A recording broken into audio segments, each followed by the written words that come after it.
سړی که څوک په زنا مجبورۍ زنا به نه کوي، مړ دې سي شهید ده.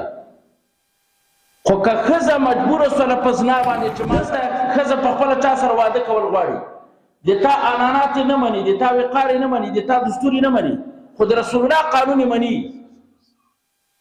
د رسول الله قانون مني. دا خبره چې یوه ښځه پیغله ښځه وي هغه چا سره نکاح کول غواړي، د زنا نه چې کوم شی راغلل هغه حرامه. کوم شی چې اسباب د زنا دي استعمالول اخیستل حرام قطعي دي، تجارت حرام قطعي ده. اللهم صل على سيدنا مولانا محمد وعلى آل سيدنا مولانا محمد وبارك وسلم وصل عليه. قال رب اشرح لي صدري ويسر لي امري واحلل عقدة من لساني يفقه قولي.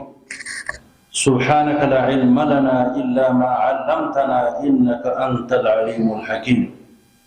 ربي زدني علما. أعوذ بالله من الشيطان الرجيم. بسم الله الرحمن الرحيم. ولا تكرهوا فتياتكم على البغاء إن أردنا تحصنا لتبتغوا عرض الحياة الدنيا. مسلمانانو، محسنینو، استادانو، الله دې موږ تاسو ټول صغیر کبایر ګناهونه معاف کړي. الله تبارک وتعالى یو بل حکم ذکر کوي، ولا تکرهوا فتياتکم. عبد الله بن ابي بن سلول د منافقانو رئیس. روایت مختلف دي، څوک وایي 2 منځي او څوک وایي 6 منځي او بل روایت کې 5 منځي راغلي دي. د دې منځي کور کې ساتلې او په دې به مجبورولې چې د علاقه کې ګرځي مدینه منوره کې زناګانې کوي، اجرت راوړي. 2 منځي ورځ ولېږلې، یویم زنا وکړه څادر یې راوړو، بل زنا وکړه دینار یې راوړو.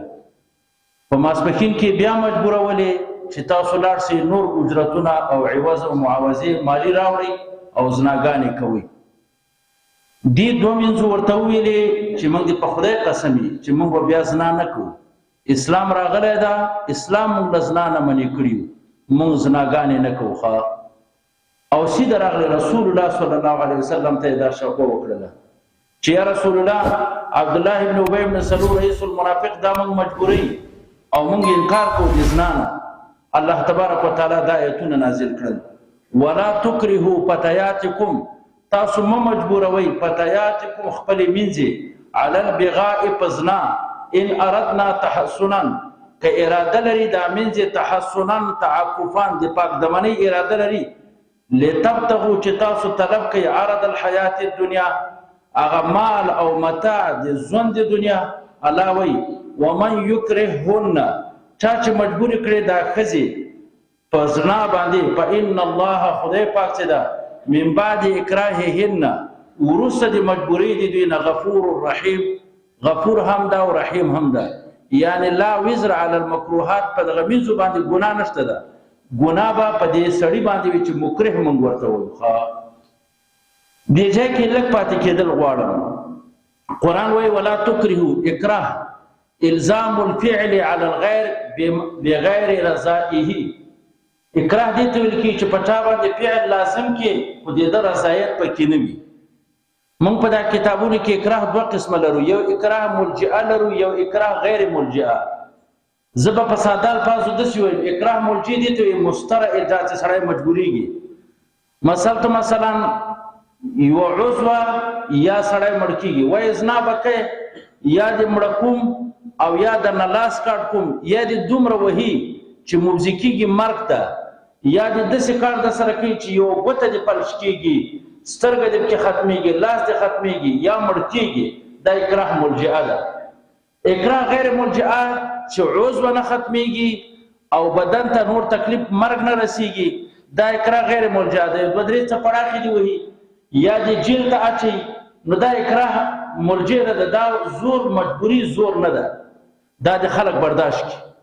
نو زنا کې به خبره درته وکړم. راځئ چې دا مسله ښه واضح کړو.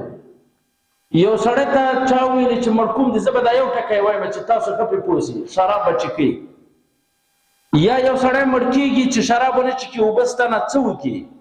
بلکل کدی سړی ځان په مړ کا دا سړی د ځان خپل قاتل د شراب یو چکی تاسو ما په خبره پوښی ته مجبور کړل چې زتا مړکوم کنه شراب چکی کدی ونه چکل مړکوم دی کدا سړی مړ شو عازم ورته عزمات او عمل په عزمات کې یعنی ویني چکل دا سړی د ځان قاتل دی ګناګار دا به چکی ښه شراب په وخت د استقرار کې د اقرار کې مباح ګرځي مباح نه من حرام ده په وخت د مجبوریت کې خامخا به دا چکی ښه بالمقابل خبره ته وکړم که یو سړی ویلې مړکوم د زنا بکې یو سړی به ته ویلې مړکوم د خامخا بزنا کوي دا سړی بزنا نه کوي مړ دي سي شهید ده تاسو مسله واضح شوه ها یو سړی ورته خنزیر غوښه وګی ده خنزیر غوښه شته ده خو لیکن نه خوري وای بزرګ کدا سړی د خنزیر غوښه ونه خوړله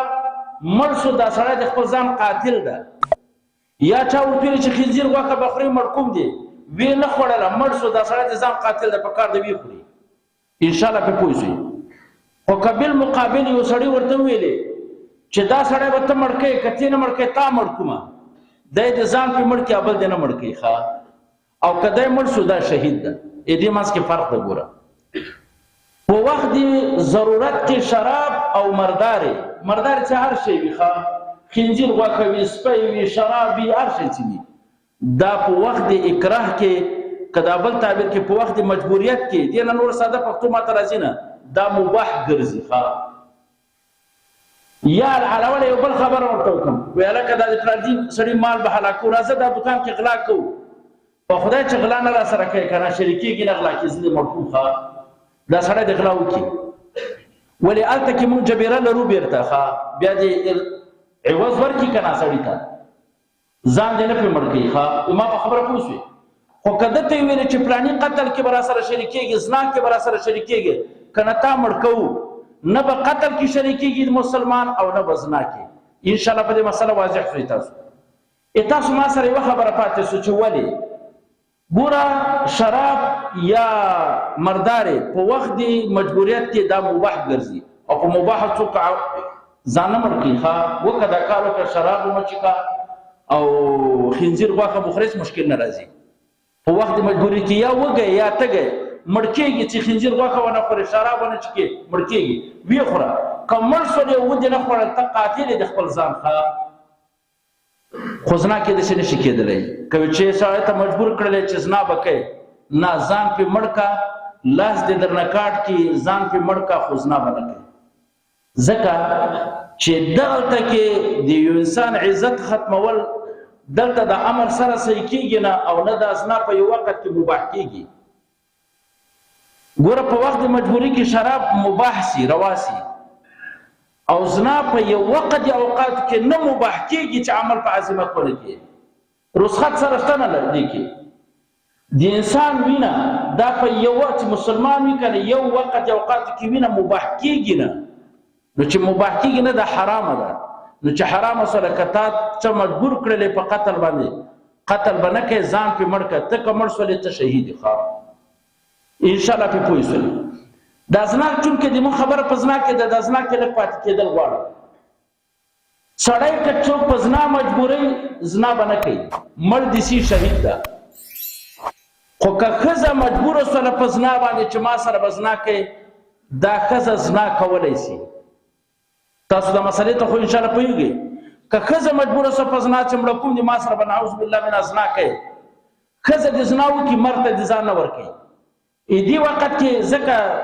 دا فاعل نه ده دا کوونکی نه ده د زنا ما په خبره ان شاء الله پوهیږئ دا کوونکی نه ده خیر ده دا زنا کولی شي خو دلته کې اوس الله تبارک وتعالی یو ټکی کوي هغه بیا خبره راته کومه دا زنا کولی شي چې مړه کوي لاس ته نه کاټ کوي خو سړی ګوره زنا نشي کولی ښه ان شاء الله په دې مسله باندې واضح شو قتل کې سړی قتل نشي کولی چې مجبور شي ښه او د قتل زه نه وایم چې اوس قتل څومره ګناه ده دغه پرېږده خو دا مسله مې دې جنه راواضحه کړله راځئ ګوره زنا دومره یو حرام شی ده چې یو سړی په مرګ مجبور شي هم زنا نشي کولی مړ دي سي خو زنا دې نه کوي او بله خوا کې خنزیر غوښه خوړلی سي ګوره چې مجبور سي نو معلومیږي دا خبره چې دا په یو وخت یو اوقاتو کې نشي مباح کېدلی نه حلال کېدلی شي نه روا کېدلی شي دا حرام قطعي ده دې کې فقط عزیمت ده. او بله خبره هم راوکړله ته یو سړی مرکوم د کلمه د کفر ووایي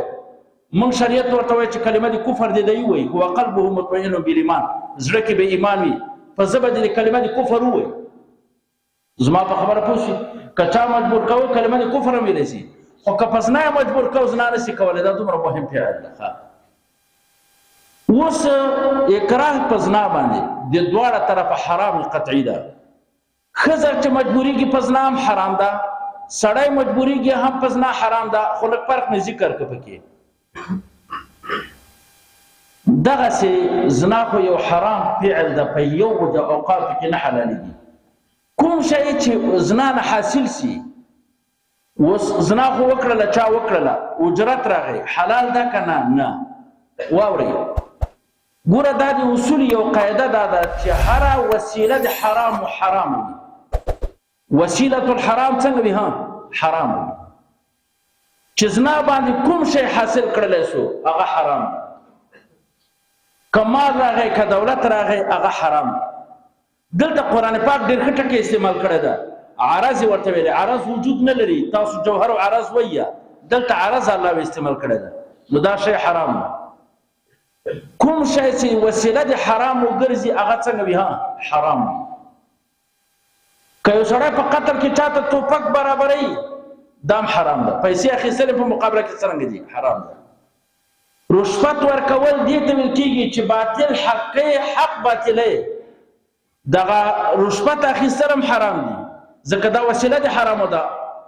حرامو ته په رشوت باندې سړی رسیږي که نه زما په خبره پوه یو سړی زموږ ستاسو د پوهنتون متعلق یو سړی بې استعداده ده خپل دی ده اقارب دی ده هېڅ اهلیت پکې نشته ده تی په بس کې مقرره د خپلولي د وجې نه یا د پیسو د وجې نه دا ټول موږ سره هم خیانت ته که پیسې د واخیسته دا هم حرامي دي ځکه اهلیت پکې نشته ده استعداد پکې نشته ده د قانون او د آیین خلاف قانون ده تی چې مقرره نو دا حرام ده. اوس راسه چې دی حرامونه څومره حرام پاتې پیدا کېږي دی ورکې شریک مثلا په استقبال کې کارونه خراب کړي دا مدیر صاحب یا دا استاد کوم کارونه چې ناروا کې وکړل دا کې شریک ده.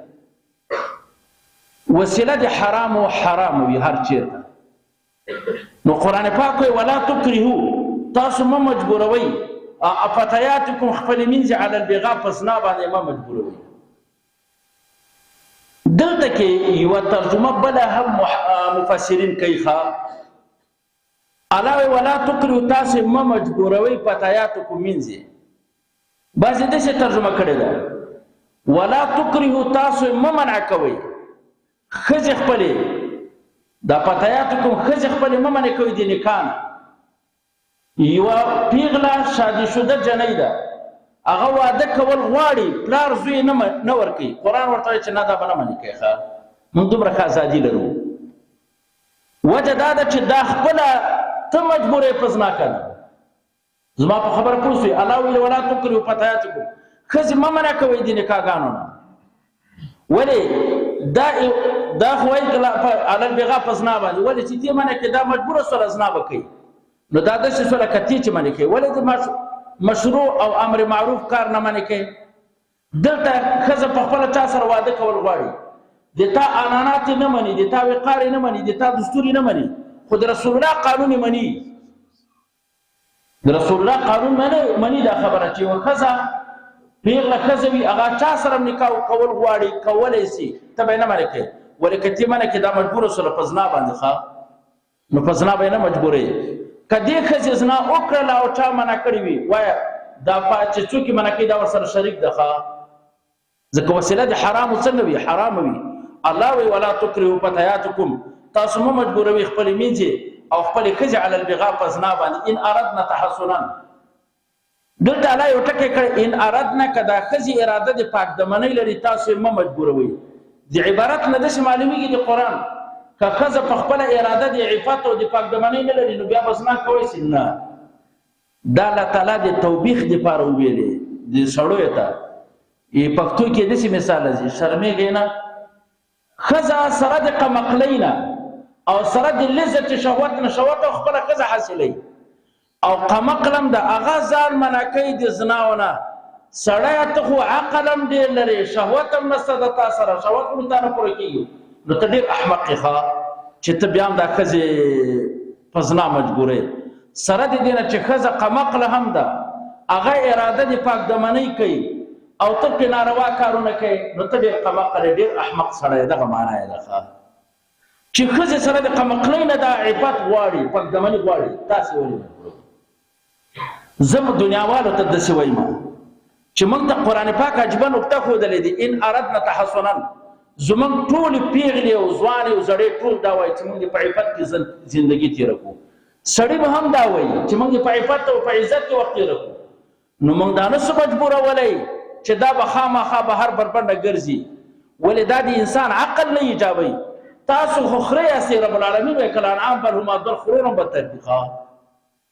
خره شرافت لري په کافر باندې څو چنده، ځکه خر جلد منفعت ده په دې غواړي. بیا هم تاسو مجبوروي په ازادۍ باندې او تاسو حجاب ترنه لرې کوئ، دا تاسو بیا ډېره قمقلي ده ښه. او هغه سره د دې نه چې دا ډېرې کمزوري دي له عقل نه، هغه پاک دمني غواړي. لتبتغوا چې تاسو طلب کوئ عرض الحیات الدنیا، خو دنیا کې چې کله کوي خو یا به منصب حاصلوي، پیسې به راوړي. ګوره چې کله ته حجاب لرې کې، پرده لرې کې، پرده لرې کول حرام دي. تا ته که د بس نه او د تا نه پس وظیفې نه پیسې راوړې، خو دا هم حرامې شوې، ولې هلته کې حرام کار کړی ده، پرده یې لرې کړې ده، خپل عزت محفوظ نه ده ساتلی. زما په خبر باندې انشاءالله تاسو پوه شئ. لتبتغوا چې تاسو طلب کوئ عرض الحیات دنیا. د عرض ټکي ته تاسو وګورئ، دا قرآن څه عجیبه تعبیر کړی. عرض په مقابله د جوهر کې موږ لرو. جوهر هغه شی ته ویل کېږي چې هغه قایم فی نفسه وي، عرض هغه ته ویل کېږي چې قایم بالغیر وي، هغه سره وجود لري نه. وایي دا تاسو ته چې کوم مال متاع راځي دا سره وجود ده نه. ولې تاسو داسې یو شرعي حکم د حجاب او د پردې او د عزت او د وقار حکم ولې پیمالوئ؟ الله وایي ګوري، الله وایي ان اردنا تحصنا لتبتغوا عرض الحیات الدنیا. اوس راسه خبره ده کې دا سوله که سړی چا مجبور که په زنا باندې، خو هغه ته ویلي چې نه به یې کوي، خو چې ویې کړله زنا وروسته د دې نه چې ګواښ د قتل ورته سوی یا د لاس کاټ کېدلو، ګناهګار خو یې به نو که نه، ګناهګار ده زناکار که نه ده، ولې خو الله ورته نه به یې کوي، عظمت دا ده. خو تاسو بالمقابل ما د ښځو خبره وکړله، که ښځه چا مجبوره کړله چې زنا به کوې، مړه کوم دي ودي کې زنا صحیح ده، ګناهګاره ده او که نه ده؟ نو د قرآن لهجې نه چې ګورو که نه، نو ګناهګاره ده او دغسې ګناه نشته ده.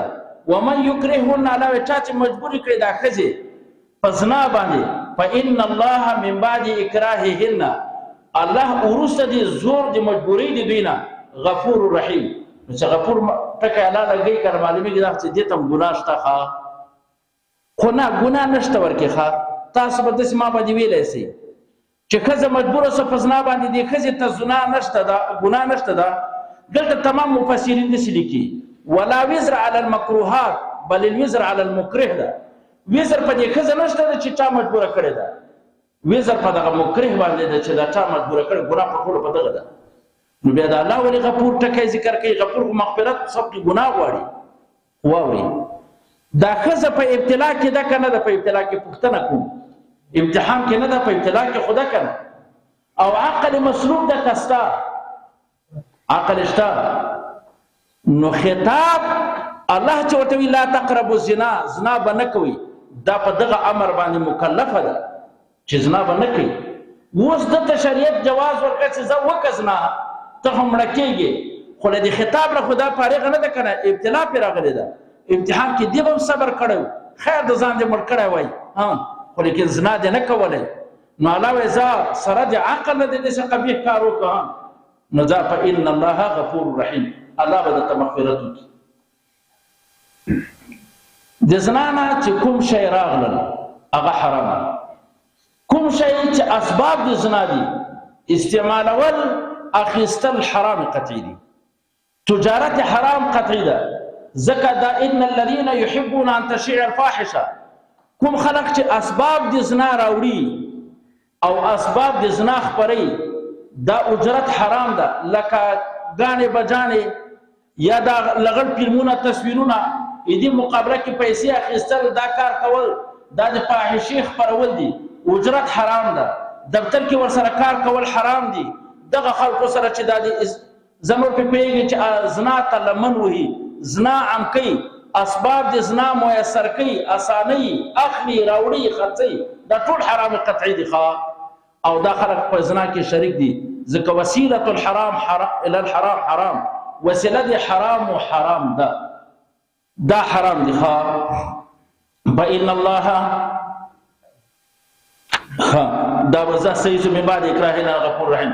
دا ټکی به مهمان ولقد انزلنا علیهم نازل کړي لیکم تاسو آیات مبینات، آیاتونه چې بیان کړل شوي دي، ومثلا او مثل مثالونه من الذين دغه کسانو خلو چې تیر شوي دي من قبلكم مخکې تاسو نو موعظه للمتقين، دا نصيحت پرهیزګارانو لره. که تاسو خوا کوي سبب ز سوره النساء وایما، زموږ دا روزه به ټول په احکامو د ښځو تیر شي، دلته سبا نور احکام قرآن ذکر کوي کنه، د رسول الله صلی الله علیه وسلم د نبوت مسله ذکر کوي.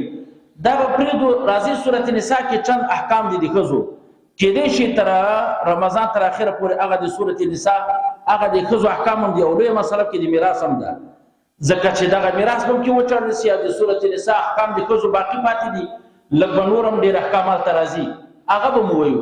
موږ تاسو د رمضان کې به موضوع فقط د ښځو مسلو څېړلو شي. تاسو ان شاء الله خوښه ده سبب سورة نساء. واخر دعوانا ان الحمد لله رب العالمين. یا الله په دې ناس ملګرو باندې خدای پاک هزار بار رحمتونه عافیتونه نازل کړي. الله دې چا مشکلات په حذر کې سفر کې مشکل دي دنیا او د آخرت سره حل فصل وګرځي. جازم قرآن په خاطر د رمضان په خاطر زموږ ټول صغیر کبایر ګناهونه معاف. الله توفیق د طاعات او د عبادت منقوله نصیب کړي. الله توفیق د معاصی او د ګناهونو مرته نصیب کړي. یا الله په کوم قول فعل کې ستا رضا یو خدای مونږ ټول ته توفیق مزید نصیب کړي. الله د رمضان او د قرآن شفاعت مونږ ټول ته نصیب کړي. د رسول الله زیارت په دنیا کې او شفاعت په آخرت کې نصیب کړي. بیماران ته خدای شفای کامله عاجله مستمره دائم ورته نصیب کړي. د مراد پښنا خدای متحدین متفقین مخلصین مصلحین وګرځي. الله دغه نظام شرعي د خدای دائم ساری جاری وګرځي. الله چې څومره کشران مشران دي الله ته صالحان متقین پرهیزګاران ته جوړ کړي. الله اتحاد اتفاق نصیب کړي. په دې ناس مجلس کې د چا مقاصد شرعي الله د خپل خزانه غیب نه پوره کړي. د چا مقدمات او مشکلات خدای په خپل قدرت لاقي حل فصل ورته وګرځي. الله په دې رمضان کې موږ ټول مغفور او مرحوم وګرځي. یا الله د رمضان کې خدای موږ ټول مغفور او مرحوم وګرځي. د هر قسم آفات او بلیات او مصائب او تکالیف نه راته مان نصیب. وصلی الله تعالی علیه